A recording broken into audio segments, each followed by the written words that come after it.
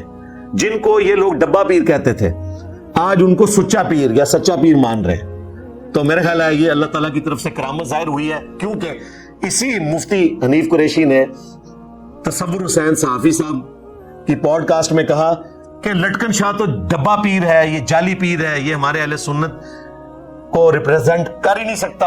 تو انجینئر نے کیوں اس کے دعوے کو قبول کر لیا اس حوالے سے؟ اصلی پیر کی بات ہونی چاہیے. تو میں نے کہا تھا اصلی پیر لانچ کرو, وہ ان کے پاس ہے ہی کوئی نہیں ہے. تو میں نے تو غوث وقت حضرت لٹکن شاہ کو ہی ماننا ہے نا. اور دیکھیں آج اللہ تعالیٰ نے اس کو ننگا کر دیا. جو بندہ کل تک حضرت لٹکن شاہ غوث وقت حافظہ اللہ تعالیٰ کو ڈبہ پیر کہہ رہا تھا, آج وہ شف سرکار حضرت حق خطیب حافظہ اللہ تعالیٰ غوث وقت کو غوث وقت مان چکے ہیں. لو سامو. ہاں تو یہ اللہ تعالیٰ نے تمہیں ایکسپوز کرنا تھا. اللہ کے فضل سے اس معاملے میں بھی اللہ تعالیٰ نے ہماری مدد فرمائی. News number 4. پچھلے دنوں دعوت اسلامی UK کا ایک فلاحی ونگ ہے, انہوں نے ایک ایوارڈ قبول کیا. وہاں پر کسی صحافی نے بتا دیا کہ جن لوگوں سے انہوں نے یہ ایوارڈ وصول کیا ہے ان کی انتظامیہ میں قادیانی لوگ ڈومیننٹ شامل ہیں. اب ہونا تو یہ چاہیے تھا کہ اپنی ڈاکٹرن کے مطابق یہ لوگ توبہ کر لیتے.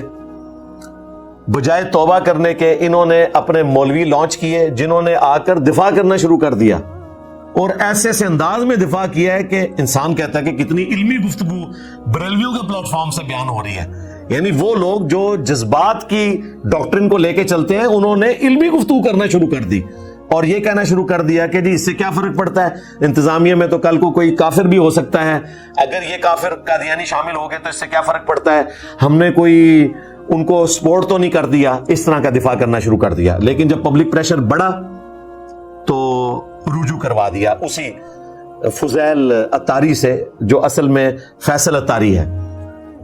رجوع کروایا, اور پھر رجوع جب کر لیا اس کو بھی کیش کروانا شروع کر دیا کہ دیکھیں جی ہم تو اتنی احتیاط کرتے ہیں. بھائی آپ احتیاط کرنے والے ہوتے تو اس وقت آپ مشورہ دیتے اپنے اس فیصل اتاری کو یا ان کے مرشد باپا جانی کو کہ بھائی تو اس معاملے میں پیچھے ہٹ. اس وقت تو تم دفاع کر رہے تھے, اور اس وقت وہی باتیں کر رہے تھے جو میں کرتا ہوں اور مجھے یہ کرٹیسائز کرتے ہیں. مثلا ان کے ایک مولوی نے کہا کہ دیکھیں بد مذہبوں کے نام جب ہمارے باپا جانی کے کسی مرید کا نام نکلتا ہے تو باپا جانی کی یہ عادت ہے کہ وہ اس کا نام چینج کر دیتے ہیں. یہ وہ جواب دے رہے تھے کہ جو فیصل اتاری ہے اس کے ڈاکومنٹ میں تو فیصل اتاری لکھا ہوا ہے, اور ویسے وہ اپنے آپ کو فضیل اتاری کہتا ہے, تو اس کا جواب دے رہے تھے. اور مجھے پتا ہے کہ یہ باپا جانی کی عادت ہے, وہ نام چینج کرتے ہیں. کہتے ہیں جی بد مذہبوں کا نام ہو تو چینج کریں گے. اب بد مذہب کون ہے فیصل نام کا یہ نہیں انہوں نے بتایا, وہ ہم بتا دیتے ہیں. ہاں کیونکہ وہ بھی کیا دن تھے, ہم بھی ایک جن تھے.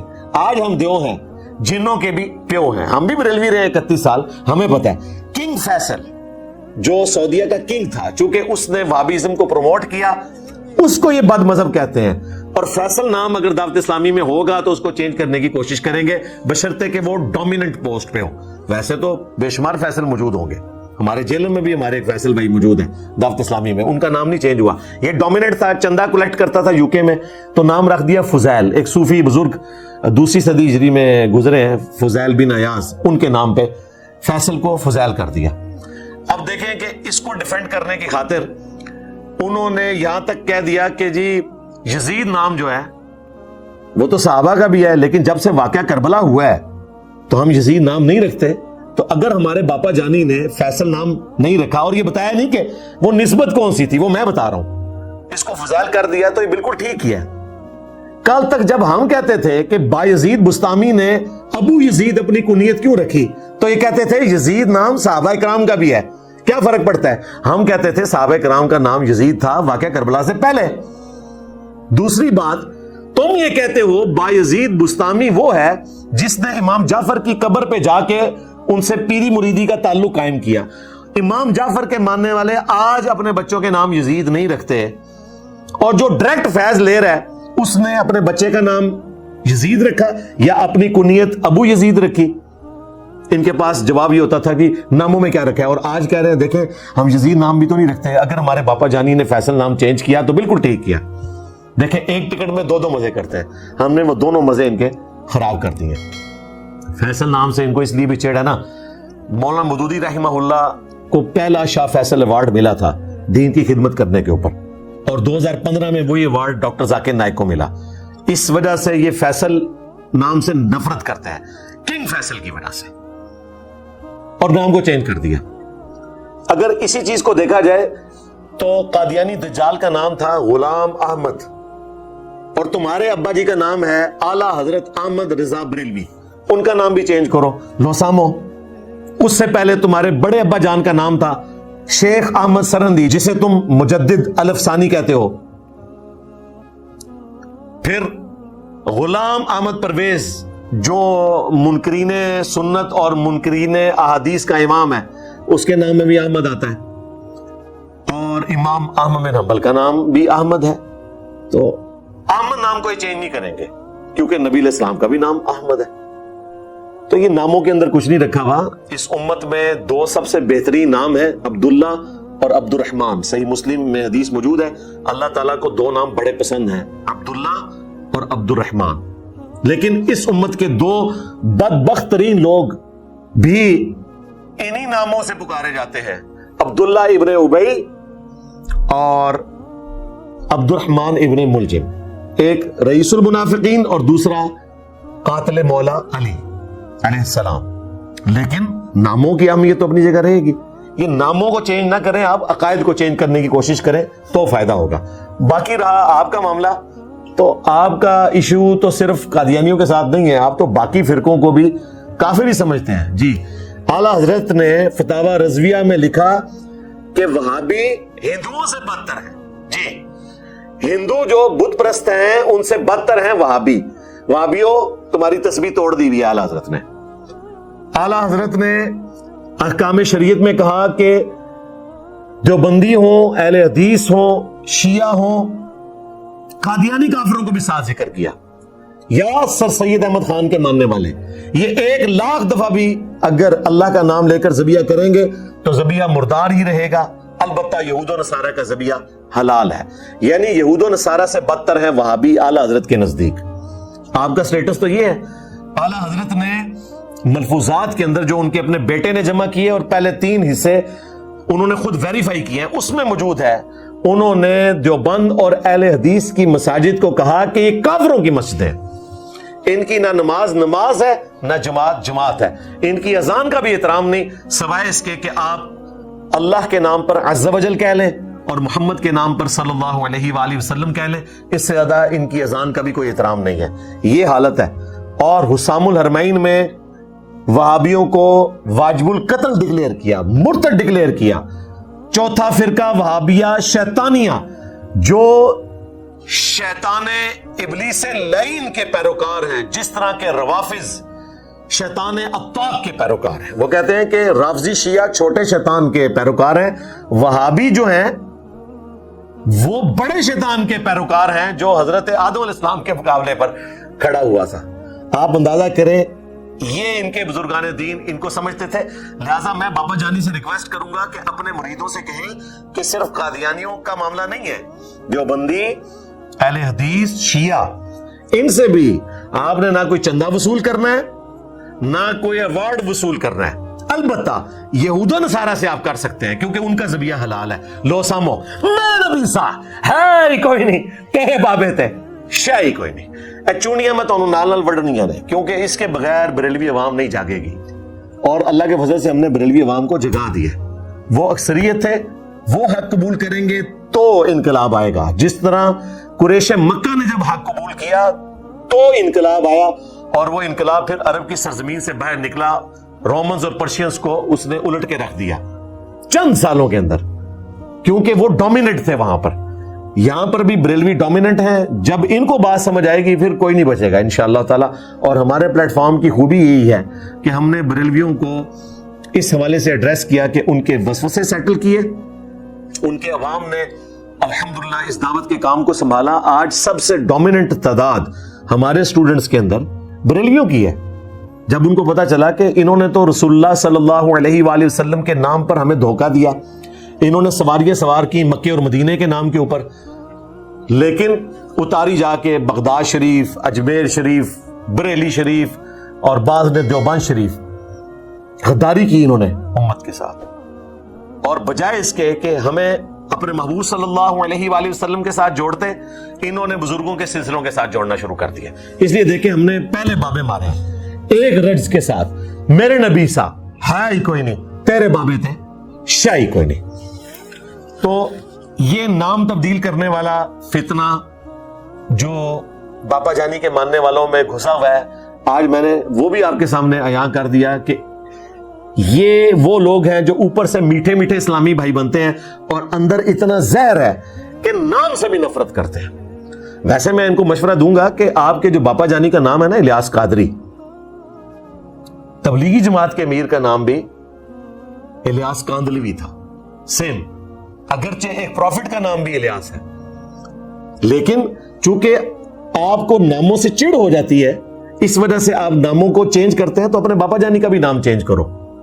وہاں تو یہ فخریہ بتاتے ہیں کہ جی ایک الیاس وہ آیا تھا جس نے تبلیغی جماعت کی شکل میں گمراہی پھیلائی بقول بریلویوں کے, اور ایک ہمارا الیاس ہے جس نے بریلویت کو دوبارہ سے زندہ کر لیا.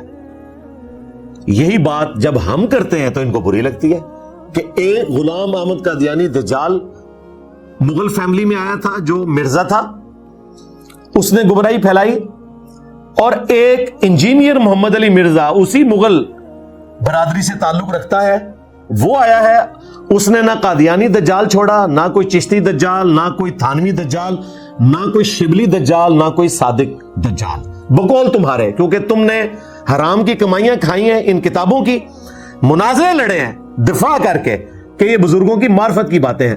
تو تمہیں ہمارے کیس میں بھی یہ کہنا چاہیے نا کہ جس طرح الیاس کاندلوی کے مقابلے پر الیاس قادری آیا, اس نے ہدایت کو عام کیا, اسی طریقے سے غلام احمد قادیانی دجال کے مقابلے پر اسی مرزا فیملی سے انجینئر محمد علی مرزا آیا جس نے خدمہ نبوت کا حق ادا کیا صلی اللہ علیہ وآلہ وسلم.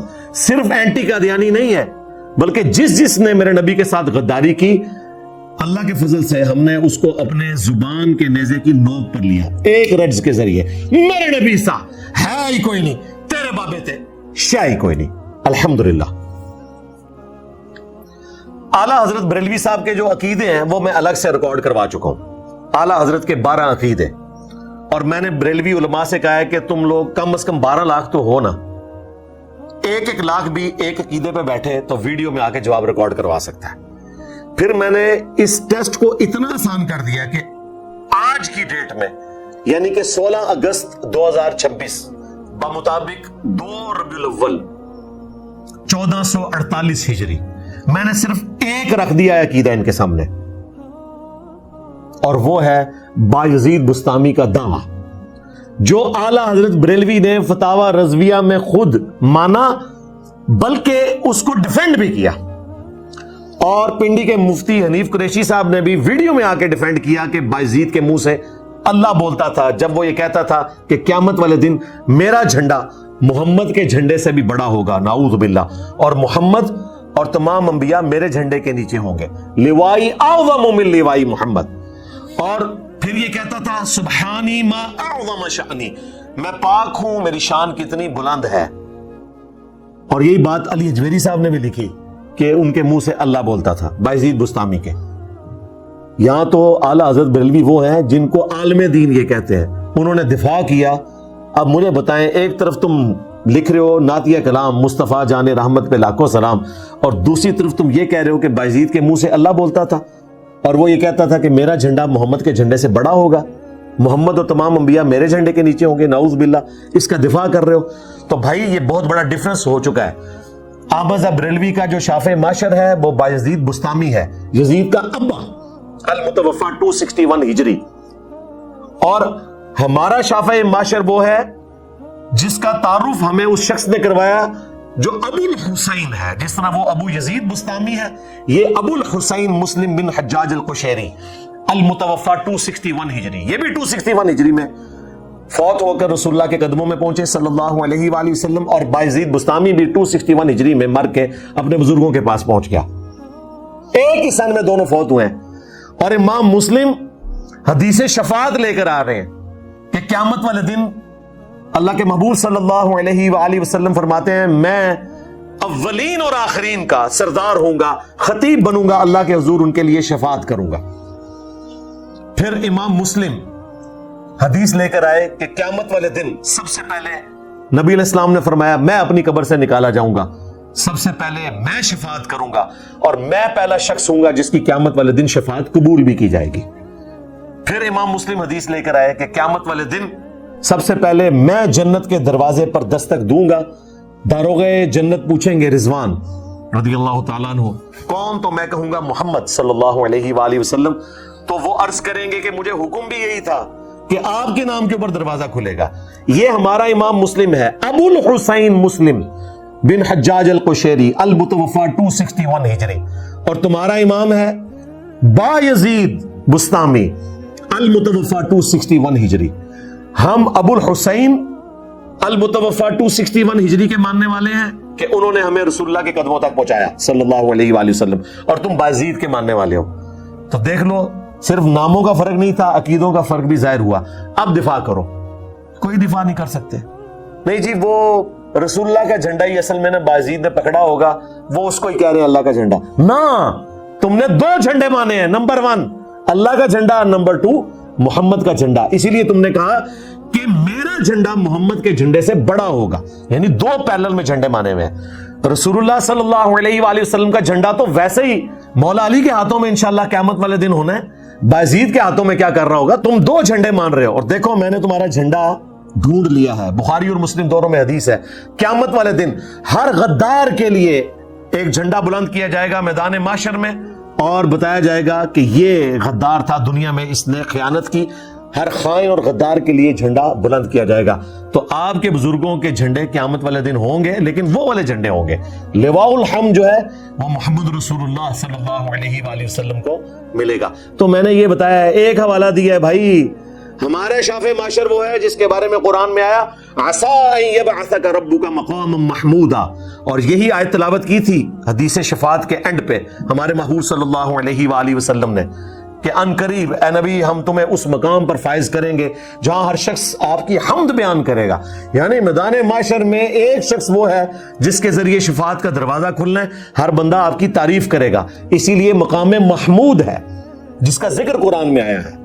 اب مجھے بتائیں آپ کا اور ہمارا ایک کا کیسے ہو سکتا ہے؟ تمہارے شافع معاشر بایزید بستامی ہے، اور ہمارے شافع معاشر جو ہے وہ محمد رسول اللہ ہے صلی اللہ علیہ وآلہ وسلم. یہ آپ نے فیصلہ کرنا ہے. یہ میں نے ایک حوالہ اب رکھ دیا ہے، آسان کر دیا ہے. اب یہ کہہ نہیں سکتے کتابیں بدل گئی ہیں. فتاوی رضویہ میں لکھا ہوا ہے، ڈیفینڈ کیا ہوا ہے. تذکرۃ الاولیاء میں فرید الدین عطار نے لکھا تھا، کشف المحجوب میں علی حجویری نے لکھا تھا.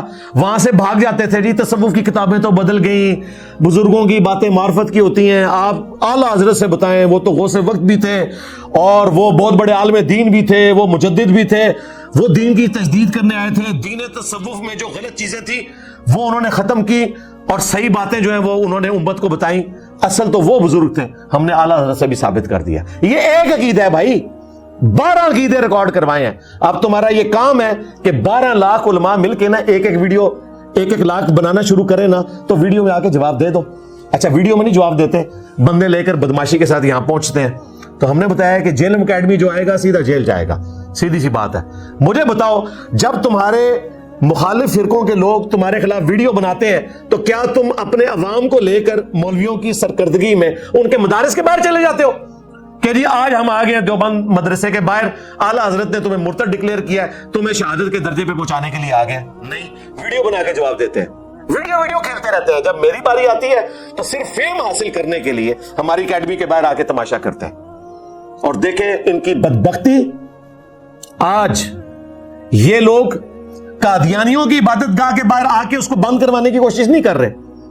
ہماری اکیڈمی کے باہر آ کر یہ 13 دفعہ اٹیمپٹ کروا چکے ہیں، اور آخری دفعہ یہ جو اٹیمپٹ ہوئی جس میں ایک دہشت گرد مارا گیا، میں تو اس کو قابل رحم سمجھتا ہوں. TLP کا بندہ، انہوں نے دماغ خراب کیا تھا، وہ مارا گیا. اس کے بعد پھر میں نے صرف اپنے سٹوڈنٹس کی وجہ سے کہ ان کی جان کو خطرہ نہ ہو. میں نے تو اپنی زندگی وقف کی ہوئی ہے, اکیڈمی کو وقتی طور پہ میں نے بند کر دیا جب تک حالات فیوریبل نہیں ہوتے. اس میں انتظامیہ کا کوئی معاملہ نہیں, وہ تو مجھے سیکورٹی دینے کے لیے تیار ہے, لیکن میں نہیں چاہتا کہ میری وجہ سے ہمارا کوئی اسٹوڈنٹ یا ہماری سیکورٹی اداروں میں سے کوئی شخص جو ہے وہ شہید ہو. یہ میں نے آج ٹروتھ بھی ریویل کر دیا, کیونکہ بار بار لوگ پوچھ رہے ہیں کہ انجینئر صاحب آپ اکیڈمی کیوں نہیں کھول رہے. اس کے پیچھے ریزن یہ ہے, مجھے کوئی خطرہ ہوتا نا بھائی تو میں 13 اٹیمپٹس پہلے اپنے اوپر نہ اس طریقے سے لیتا. میں تو اب بھی تیار ہوں, مسئلہ اسٹوڈنٹس کا ہے, میں نہیں چاہتا ان کے ساتھ کوئی اس طرح کی ایکٹیویٹی پرفارم ہو. ہمارا یہ پلیٹ فارم چل رہا ہے اللہ کے فضل سے, ان کے مرے ہوئے بزرگ زندہ قیامت تک آنے والے پہلے ہی ان کی منجی ٹھوک چکی ہے اس پلیٹ فارم کے ذریعے. میرے نبی سا ہے ہی کوئی نہیں, تیرے بابے تھے شاہ ہی کوئی نہیں.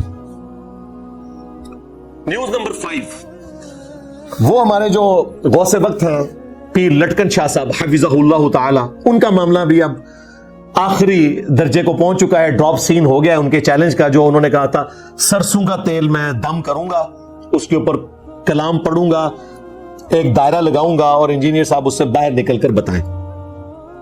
ہمارے اسٹوڈنٹس فکر میں پڑ گئے کہ کوئی کیمیکل نہ سکھا دے. بھائی سرسوں کے تیل کی بات ہوئی تھی, وہ جیلم تشریف لے آتے پراپر طریقے سے شناختی کارڈ کے ذریعے انتظامیہ سے اجازت لینا ہماری ذمہ داری تھی, لیکن انہوں نے یہ حرکت نہیں کی. اگر کرتے تو ظاہر ہے کہ وہ سرسوں کا تیل ہم نے ان کو دینا تھا کہ لیں جی اس پہ دم کریں اور لگائیں دائرہ. یہ تو نہیں ہونا تھا کہ وہ کوئی کیمیکل لا کے تو تیزاب پھینک دے یا کوئی اس طرح کی حرکت کر دے.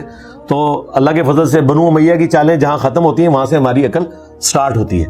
تو اس طرح کی تو کوئی حرکت نہیں ہونی تھی. اسی وجہ سے ہم نے شناختی کارڈ مانگا تھا, اور یہ شناختی کارڈ میں اپنے لیے بھی مانگ سکتا تھا, لیکن مجھے پتا تھا کہ بیچ میں پھر شرارت ہو جائے گی. میں نے وہی صحافی جنہوں نے اس کی ویڈیو پبلک میں عام کی, اور وہ ویڈیو آلموسٹ 1.5 کروڑ لوگوں نے دیکھ لی, 15 ملین لوگوں نے عام ہوگی وہ ویڈیو فیس بک کے اوپر, اسی کو میں نے ثالث بنایا کہ ٹھیک ہے بھائی تم ثالث ہو, تمہیں یہ شناختی کارڈ کی کاپی دے گا تصور حسین صاحب جو ہمارے جیلم کے صحافی ہیں, اور ٹھیک ہے وہ کاپی مجھے دو.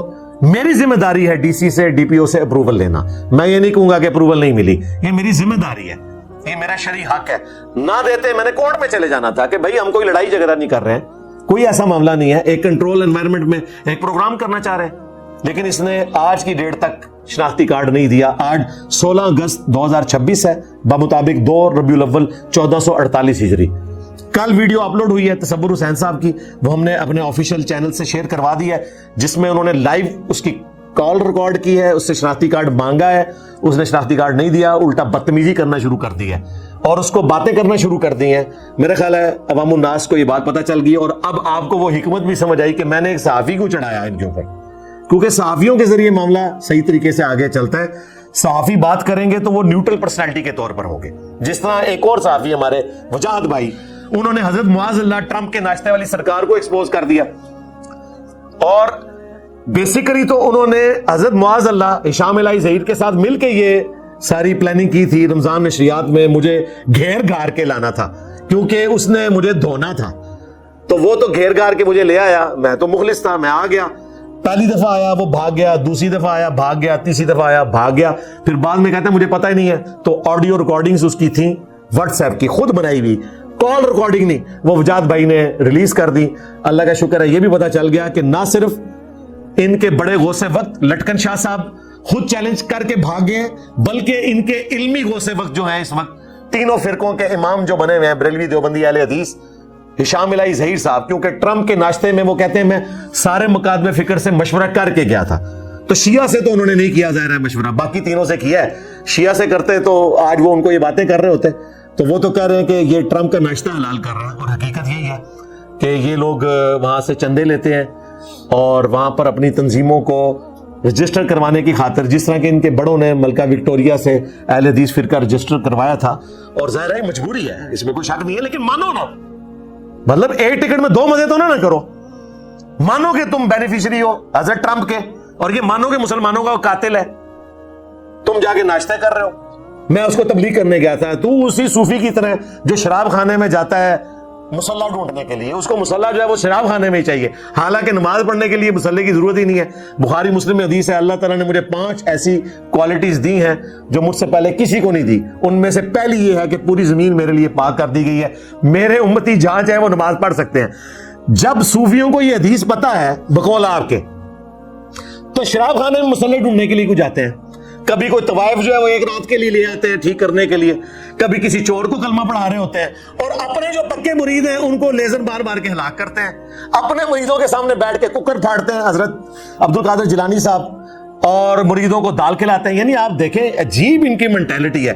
میرا خیال ہے یہ وہی مینٹیلٹی ہے جو مفتی منیب صاحب کی ہے, کہ جب وہ مخالفین کے سٹیجز پہ جاتے ہیں تو اپنے فرقے والوں کو گالیاں دینا شروع کر دیتے ہیں, اور جب اپنے سٹیج کے اوپر آتے ہیں تو اپنے ہی فرقے والوں کی غلطیاں ہائی لائٹ کرتے ہیں اور مخالفین کی تعریفیں کرنا شروع کر دیتے ہیں. یہی حرکت ان کے بڑے بھی کیا کرتے تھے. تو اللہ کا شکر ہے وقت کے ساتھ ساتھ یہ سب کے سب لوگ ایکسپوز ہو رہے ہیں. اللہ تعالیٰ کی بڑی مہربانی ہے ہمارے ساتھ کہ اللہ تعالیٰ نے ان کو ایکسپوز کیا ہے. پروگرام ابھی باقی ہے, ہم نے کرنٹ افیئر تو بھی ڈسکس کرنا ہے. ابھی تو صرف میں نے 5 نیوز کور کی ہیں اور کوشش کی ہے کہ مختصر وقت میں اس کو میں کور کروں. اب ہم آج کے ٹاپک کی طرف آتے ہیں, لیکن تفصیل میں جانے سے پہلے ایک دفعہ دروشی پڑھ لیں. اللہم صلی علی محمد وعلی آل محمد واصحاب محمد وازواج محمد وامت محمد اجمعین الی یوم الدین آمین. ہمارے جو پیارے مرشد ہیں بابا مصباحی صاحب حفظہ اللہ تعالی, انہوں نے پچھلے دنوں ایک جلسے کے اندر واقعہ سنایا اپنا ذاتی زندگی کا. وہ کہنے لگے کہ جی پچھلے رمضان مبارک کی بات ہے, میں کسی جگہ جلسے میں تقریر کرنے کے لیے گیا تو لیٹ ہو گیا, حتیٰ کہ فجر کا وقت قریب آ گیا. تو میرے آنے سے پہلے انہوں نے عوام الناس کو انگیج رکھا سیف الملوک سنا سنا کر. اسی دوران وہ کہتے ہیں کہ میں اکیلا گاڑی میں پہنچا, میں نے اپنی گاڑی پارک کی اور میں نے دیکھا کہ ایک دوسرے مسلک کا کوئی عالم دین اپنے شاگردوں کے ساتھ ہماری بریلویوں کی مسجد کے آگے سے گزر رہا تھا. تھوڑی دیر کے لیے وہ رکا, سیف الملوک کے اشعار سننا شروع کیے. پھر اس نے اپنے اسٹوڈنٹس کو مخاطب کر کے کہا کہ بتاؤ یہ کون سا مہینہ ہے؟ تو انہوں نے کہا رمضان مبارک کا. اس مہینے میں کیا نازل ہوا؟ انہوں نے کہا قرآن. تو اس نے کہا کہ دیکھ لو نازل قرآن ہوا ہے رمضان میں اور یہ لوگ سیف الملوک پڑھ رہے ہیں. مصباحی صاحب نے یہ واقعہ سنایا اپنے عوام کو یہ بتانے کے لیے کہ یہ ہماری حالت ہے کہ دوسرے مسلک کے لوگ ہماری اس غلطی کو کیش کرواتے ہیں اور اپنے اسٹوڈنٹس کی تربیت کرتے ہیں اس حوالے سے. پھر انہوں نے ساتھ خود سے جملہ ایڈ کیا کہ کتنی حیران کن بات ہے کہ 11 مہینے بھی سیف الملوک اور رمضان میں بھی سیف الملوک. ہونا تو چاہیے کہ چلو 11 مہینے سیف الملوک پڑھی, ایک مہینہ تو قرآن پڑھ لو جو رمضان مبارک کا مہینہ ہے, لیکن ہم تو 12 مہینے سیف الملوک ہی پڑھتے رہتے ہیں. پھر انہوں نے جواب شکوہ کا شعر پڑھا ڈاکٹر اقبال کا, وہ زمانے میں معزز تھے مسلمان ہو کر اور تم خار ہوئے تارک قرآن ہو کر. پھر انہوں نے 3 جملے بولے. نمبر 1 علم حاصل کرو, یہ اپنی آڈینس سے وہ کہہ رہے تھے. نمبر 2 قرآن پر آ جاؤ, اور نمبر 3 اللہ اور اس کے رسول کی پیروی ضرورت ہے وقت کی. یہ 3 جملے انہوں نے بولے. یہ پورا جو واقعہ سنایا پلس اس پہ جو کامنٹس کیے, اس حوالے سے ہم اپنے پیارے مرشد مصباحی صاحب کے لیے چمی بھیجتے ہیں. اور میں نے تو ان کو دعوت دی ہوئی ہے کہ جب آپ کے پاس موقع ہو ہمارے پاس تشریف لائیں. ہمارے کئی ایک اسٹوڈنٹس ہیں جو ہمارے اسٹوڈنٹس بننے سے پہلے ان کے مقتدی تھے, اور ان کی مبارک زبان سے ہمارا ذکر خیر انورٹڈ کاماز میں سن سن کے اللہ تعالیٰ نے انہیں کتاب و سنت کے منہج تک پہنچایا, اور آج بھی وہ انہی کے پیچھے جمعہ پڑھ رہے ہیں. یہ فرق ہے ان کا. اگر کوئی بندہ دوسرے مسلک سے ان کے مسلک میں آتا ہے تو اس مسلک کو وہ کافر سمجھنا شروع کر دیتا ہے, نماز پڑھنا ہی چھوڑ دیتا ہے. ہمارے اسٹوڈنٹس اللہ کے فضل سے جس مسلک سے نکل کے کتاب و سنت کے منہج پر آئے, آج بھی مسجدوں میں اسی طریقے سے انہی اماموں کے پیچھے نماز پڑھتے ہیں, انہی کو چندے دیتے ہیں, اور کوئی نفرت کا اظہار نہیں کرتے, صرف علمی اختلاف کرتے ہیں. تو یہ جو 5 ارشادات عالیہ ہیں, میں ان کو ریپیٹ کر کے اس پہ اپنی ورڈکٹ دینا ضروری سمجھتا ہوں آج. نمبر 1 انہوں نے جو شعر پڑھا, وہ زمانے میں معزز تھے مسلمان ہو کر اور تم خار ہوئے تارک قرآن ہو کر. یہ جواب شکوہ کا شعر ہے ڈاکٹر اقبال کا, جو انہوں نے مسلمانوں کو جھنجھوڑنے کے لیے اللہ تعالیٰ کی طرف سے جواب دیا, جو میں یہ سمجھتا ہوں صحیح مسلم کی حدیث کی صحیح ترجمانی ہے کہ اللہ کے محبوب صلی اللہ علیہ وآلہ وسلم نے فرمایا اللہ تعالیٰ اس کتاب کی وجہ سے قوموں کو عروج دے گا اور اس کتاب کی وجہ سے قوموں کو زوال دے گا. یعنی یہ کتاب ذریعہ بنے گی عروج و زوال کا, انڈیویجول کے حق میں بھی اور قوموں کے حق میں بھی. تو صحیح ترجمانی کی ڈاکٹر اقبال نے، اور اس سے بڑھ کر قرآن پاک میں اللہ تعالیٰ نے جو آخرت کا نقشہ کھینچا ہے کہ قیامت والے دن اللہ کے محبوب صلی اللہ علیہ وآلہ وسلم شکایت کریں گے، وقال الرسول یا رب ان قوم اتخذوا هذا القرآن مہجورا، رسول اللہ شکایت کریں گے کہ اللہ میری قوم نے اس قرآن کو پیٹھ کے پیچھے ڈال دیا تھا۔ تو دنیا میں تو خاری ہے، آخرت کی خاری بھی رپورٹ ہوئی ہوئی ہے سورۃ الفرقان کی آیت نمبر 30 کے اندر کہ نبی صلی اللہ علیہ وآلہ وسلم جن سے ہمیں امید ہے کہ انہوں نے ہماری شفاعت کرنی ہے، خدا نہ خواستہ اگر قرآن کو پس پش ڈال دیا تو ہماری شکایت کریں گے، وَلِعَوْذُ بِاللَّهِ تَعَالَى۔ نمبر 2، مصباحی صاحب نے فرمایا کہ علم حاصل کرو، بالکل صحیح بات کی۔ سورہ الزمر میں اللہ تعالیٰ نے اہل علم کی خوبی بیان کی ہے، قُلْ هَلْ يَسْتَوِي الَّذِينَ يَعْلَمُونَ وَالَّذِينَ لَا يَعْلَمُونَ إِنَّمَا يَتَذَكَّرُ أُولُو الْأَلْبَابِ۔ اے محبوب صلی اللہ علیہ وآلہ وسلم تم فرماؤ، بھلا علم والے اور بغیر علم والے برابر ہو سکتے ہیں؟ نصیحت تو حاصل نہیں کرتے مگر عقل والے، یعنی عشق دے چلے نمبر نہیں لے جاندے، عقل والے۔ انما یخشی اللہ من عبادہ العلماء، اللہ تعالیٰ کی خشیت اور معرفت اہل علم کو حاصل ہوتی ہے۔ پھر نبی علیہ السلام کو جو دعا سکھائی گئی، اور رب زدنی علما، اے محبوب صلی اللہ علیہ وآلہ وسلم آپ بھی اللہ کے حضور عرض کریں کہ اے اللہ میرے علم میں اضافہ فرما دے۔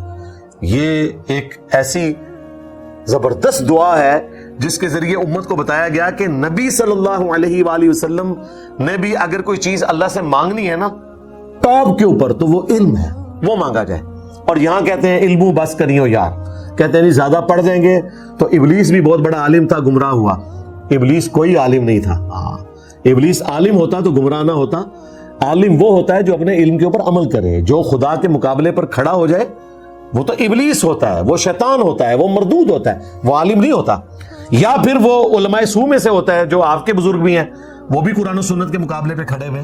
بہرحال ہمارے استاد پیر نصیر الدین صاحب نے باقاعدہ کتاب لکھی ہے کیا ابلیس عالم تھا، تو انہوں نے بتایا ابلیس کوئی عالم نہیں تھا۔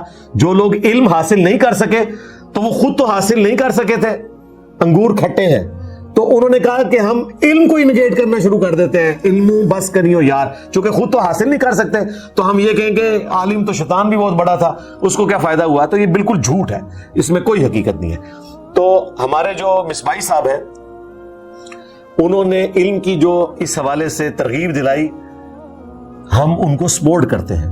ہمارے محبوب صلی اللہ علیہ وآلہ وسلم کے حوالے سے اللہ تعالیٰ نے پوری امت کو یہ تعلیم دی کہ آپ صلی اللہ علیہ وآلہ وسلم جب ان کو دعوت حق پیش کریں اپنے مخاطبین کو اور یہ آپ سے بحث کریں تو آپ نے اس کو کس طریقے سے آگے لے کے چلنا ہے۔ ایتونی بکتاب من قبل ھذا او اثارۃ من علم ان کنتم صادقین، اے نبی ان سے فرماؤ کہ میرے پاس لاؤ، اگر کوئی کتاب تمہارے پاس موجود ہے یا انبیاء کے آثار کوئی سنت یا احادیث موجود ہیں ان سے مجھ سے بحث کرو اگر اس قرآن کو نہیں مانتے۔ ایتونی بکتاب من قبل ھذا، اس کتاب سے پہلے جو کتابیں ہیں وہ لے آؤ، یا کوئی انبیاء کے آثار ہوں علم کے ان سے بات کرو۔ اسی کو ہم نے عرض کیا تھا، نہ میں وابی نہ میں بابی، میں ہوں مسلم علمی کتابی۔ ہاں، ایتونی بکتاب من قبل ھذا او اثارۃ من علم، کتاب اور علم، تو میں نے اسی کو اپنے اس رجز کے اندر ڈال دیا۔ علم اور کتاب کے ذریعے ہم مسلم ہوتے ہیں۔ انہوں نے کہا جی علمی کتابی فرقہ لانچ کر دیا، تو میں نے پھر ان کو ذلیل و خوار کر دیا اللہ تعالیٰ کے فضل سے۔ میں نے کہا کہ ٹھیک ہے، علمی کتابی فرقے پہ اللہ کی لعنت، اگر یہ میرا فرقہ ہوتا تو میں لعنت تو نہ بھیجتا۔ اب تم بھی کہو کہ بریلوی دیوبندی وہابی فرقے پہ اللہ کی لعنت، نہیں بھیجیں گے کیونکہ یہ ان کا فرقہ ہے۔ ہم تو کہہ رہے ہیں علمی کتابی فرقے پہ اللہ کی لعنت۔ یہ تو ہم نے رجز کے طور پر کہا کہ ہم علم اور کتاب کی بنیاد پہ اپنے دین کو فالو کر رہے ہیں، بزرگوں کی کہانیوں پہ نہیں کر رہے۔ اسی کو دوسرے انداز میں عرض کر دیا ہے، میرے نبی صاحب ہے ہی کوئی نہیں، تیرے بابے تھے شاہ ہی کوئی نہیں۔ نمبر 3، مصباحی صاحب نے فرمایا کہ جی قرآن پر آ جاؤ۔ بالکل ٹھیک بات کی، اللہ تعالیٰ نے قرآن پاک میں بھی مسلمانوں کو یہی حکم دیا ہے، وَاعْتَصِمُوا بِحَبْلِ اللَّهِ جَمِيعًا وَلَا تَفَرَّقُوا، تم سب کے سب مل کر اللہ کی رسی یعنی قرآن کو مضبوطی سے تھام لو اور فرقوں میں مت بٹو۔ اور یہ جو قرآن کو اللہ کی رسی کہا گیا یہ صحیح مسلم کی حدیث میں ہے۔ ویسے تو یہ کہتے ہیں کہ جی قرآن قرآن میں جو آیا کہ اللہ کی رسی مضبوطی سے پکڑ لو، تو یہ رسی سے مراد یہ ہے کہ رسی میں کئی ایک ریشے ہوتے ہیں، ایک بابوں کا ریشہ ہوتا ہے، ایک انبیاء کا ہوتا ہے، ایک اہل بیت کا، خود سے انہوں نے چیزیں بنائی ہوئی ہیں۔ نبی صلی اللہ علیہ وآلہ وسلم نے غدیر خم کی حدیث میں صحیح مسلم میں 4 طرق آئے ہیں، بتا دیا ہے کہ یہ اللہ کی رسی ہے۔ صحیح مسلم میں حدیث ہے، آپ علیہ السلام نے اپنی وفات سے آلموسٹ 2.5 مہینے پہلے ایک خطبہ دیا حجۃ الوداع سے واپسی پر، غدیر خم کے موقع پر، خم نامی گاؤں میں۔ اس میں آپ علیہ السلام کی گفتگو ہی کنکلوڈنگ ہے، اے لوگوں آگاہ ہو جاؤ، میں بھی ایک انسان ہوں، قریب ہے کہ اللہ کا قاصد یعنی موت کا فرشتہ میرے پاس آئے اور میں اس کی دعوت کو قبول کر لوں۔ میں اپنے بعد تم میں 2 بھاری چیزیں چھوڑ کر جا رہا ہوں، ان میں سے پہلی چیز اللہ کی کتاب ہے، اس میں ہدایت ہے، اس میں نور ہے۔ اللہ کی کتاب اللہ کی رسی ہے، جو اسے پکڑے گا وہ ہدایت پر ہوگا، جو اسے چھوڑ دے گا وہ گمراہ ہو جائے گا۔ یعنی اللہ کی رسی کہا اور ہدایت کا ذریعہ، اور چھوڑنے والے کو گمراہ ڈکلیئر کیا اللہ کے محبوب صلی اللہ علیہ وآلہ وسلم نے۔ اور پھر فرمایا دوسری بھاری چیز میرے اہل البیت ہیں، میں اپنے اہل البیت کے معاملے میں تمہیں اللہ کا خوف دلاتا ہوں، میں اپنے اہل البیت کے معاملے میں تمہیں اللہ کا خوف دلاتا ہوں، میں اپنے اہل البیت کے معاملے میں تمہیں اللہ کا خوف دلاتا ہوں۔ تو اللہ کے فضل سے ہمارا پلیٹ فارم غدیر خم پہ ہے، قرآن کی توحید پہ 0 ٹالرنس ہے، اور اہل البیت علیہ السلام کے دشمنوں کے خلاف بھی ہماری 0 ٹالرنس ہے۔ یہ غدیر خم کا پلیٹ فارم ہے اللہ کے فضل سے۔ تو یہ مصباحی صاحب نے جو کہا قرآن پہ آ جاؤ، بالکل ٹھیک بات کی، کاش اس کو یہ ایکسپلین بھی کرتے ہیں کہ قرآن پر آ جاؤ۔ قرآن کہتا ہے ایاک نعبد و ایاک نستعین، تم یہ کہنا چھوڑ دو کہ سن فریاد پیراں دیا پیرا، میری فریاد سنی کن تھر کے ہو، بیڑا میرا وچ کھپراں دے جتھے مچھ بھی نہ بہندے ڈردے ہو۔ یعنی عبد القادر جیلانی کو سلطان بہو نے مدد کے لیے پکارا، تم یہ کہنا چھوڑ دو، تم کہا کرو ایاک نعبد و ایاک نستعین۔ یہ ہے قرآن پر آ جاؤ مصباحی صاحب، قرآن پر آ جاؤ مصباحی صاحب۔ یہ ہے کہ آپ امت کو بتائیں ادعونی استجب لکم، اے میرے بندو مجھ سے مانگو میں قبول کروں گا۔ یہ نہ کہو کہ یا باول حق بیڑا تک۔ مصباحی صاحب قرآن پر آ جائیں، یہ ہے وَإِذَا سَأَلَكَ عِبَادِي عَنِّي فَإِنِّي قَرِيبٌ أُجِيبُ الدَّعْوَةَ الدَّاعِ إِذَا دَعَانِ۔ اے میرے محبوب صلی اللہ علیہ وآلہ وسلم، جب میرے بندے آپ سے میرے متعلق پوچھیں ہیں تو تم فرماؤ میں تمہارے بالکل قریب ہوں، ہر پکارنے والے کی پکار کو سنتا ہوں۔ تو آپ نے یا معین الدین چشتی پار لگا دے کشتی نہیں بولنا، یہ آپ نے بتانا تھا۔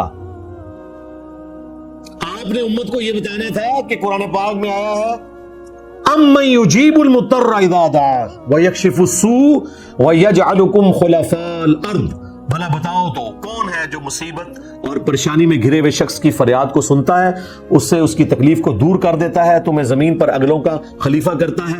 اِلَٰهٌ مَّعَ اللَّهِ، کیا اللہ کے ساتھ کوئی اور معبود بھی ہے؟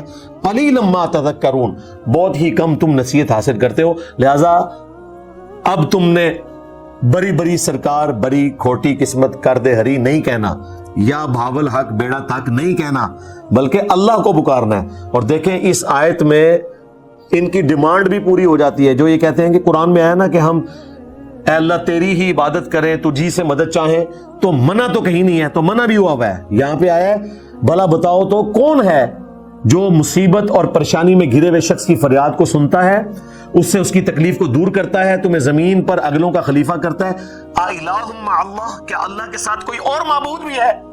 یعنی اللہ تعالیٰ یہ فرما رہا ہے کہ تمہارا جس ہستی کے بارے میں یہ عقیدہ ہے کہ وہ تمہاری دعاؤں کو سنتا ہے، جس کو تم غائب میں مدد کے لیے پکارتے ہو، گویا کہ تم نے اس کو معبود مان لیا۔ اگر عبد القادر جیلانی آپ کے سامنے موجود ہوں تو آپ ان سے کہہ سکتے ہیں کہ آپ یہ آٹے کی بوری جو ہے لوڈ کروا دیں میرے موٹر بائک کے اوپر، وہ آپ کی مدد کریں گے۔ لیکن اگر وہ قبر میں ہیں تو پھر تو آپ ان کو نہیں کہہ سکتے۔ یہ فرق ہے، یعنی ایک ہی چیز فریم آف ریفرنس کے بدلنے سے شرک کی کیٹیگری میں فال کر جائے گی۔